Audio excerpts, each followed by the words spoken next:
Hey everyone, Hannah Mouse 1 here, and today I'm going to be painting a glasses case. I have loads of these lying around, so I thought, as they're such plain block colours, I decided I'd give one a paint and see what would happen. I really wasn't sure how to go about this, so I just started globbing on acrylic paint just to see what would happen. It doesn't really stick well, so I add a layer of tissue on it, like kitchen paper towel, and that really helped the paint stick. And also cover up that Specsavers logo because I don't want that showing in my final design. I do start sketching on where I want all the details to go here, but I paint over that anyway because it was too much effort to paint around it when I did the base colour. I really should have drawn it on afterwards. So I start with a nice light blue, and if you can't tell, I am doing a koi carp pond with some lily pads floating in it. And I go all the way around doing the bottom in a much darker colour and trying to fade it out so the transition's not too strong on the top. And I just want to make the bottom darker to make it look like it's deeper underwater than the top half is. I spent ages trying to make this look natural, going back and forth over it just to try and blend out the colours. And I just keep adding on more paint, trying to just get the colour to be very clear and so you can't see the white base coat from underneath it. That base coat took me an entire day to work out how to get the paint to stick. And if you do try this, just add a coat of kitchen towels. You can apply that using glue, like watered down PVA glue. Or if you do what I did, just glob it on with extra paint and just wait for the paint to dry. Also works. But I wouldn't recommend it because it comes off way too easily if you turn it over, and you have to wait for it to be completely dry to start working. Now I had a white base coat for the bottom, and now I'm adding this bright yellow because this is going to be sand at the bottom of the pond, but this is a very bright taxi yellow. It's not going to stay like this for the final design. Yellow is actually one of my least favourite colours just because it is so bright if you don't get the shade right. There are certain shades of yellow which I like, it's just very specific, and so much of it is so bright and taxi that I just can't cope with that. So, but here I am just building up that bright yellow, just trying to.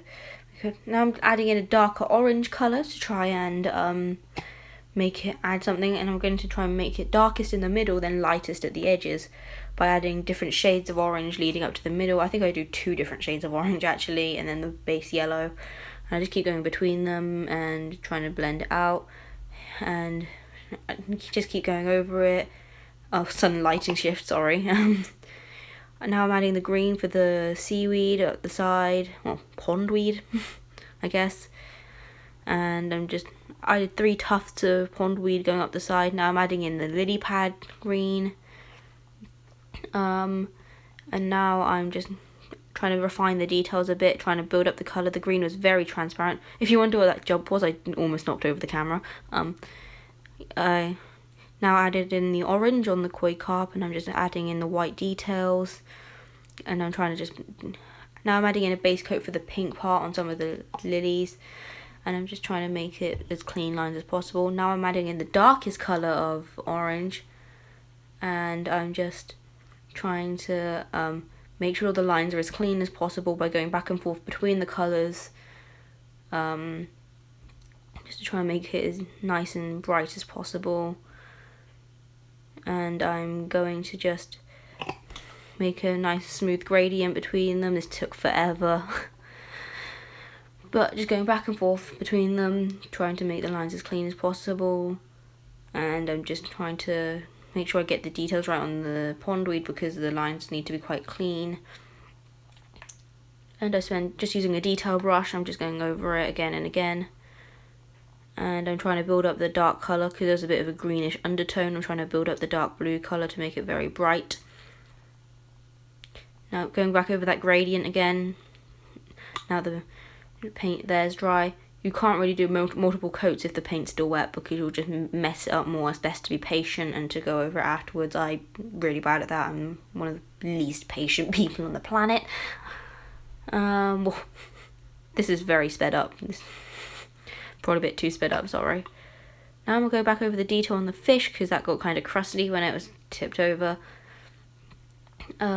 I've got this propped up on a slappy band to try and like elevate it slightly so I don't mess up the bottom on my very, very dirty table. And I'm just going over the fish, adding in the white base coat again, trying to clean it up as much as possible now.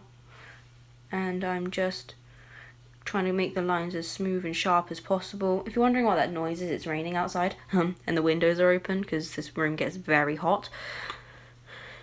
Now I am just going over the lily pads again. Try and make... I kind of messed up the base coat there a bit, but it doesn't really matter. The pink's pretty opaque. Unlike that green, which is the most transparent thing ever, and I had to actually mix it into the white to try and like get some sort of opacity to it.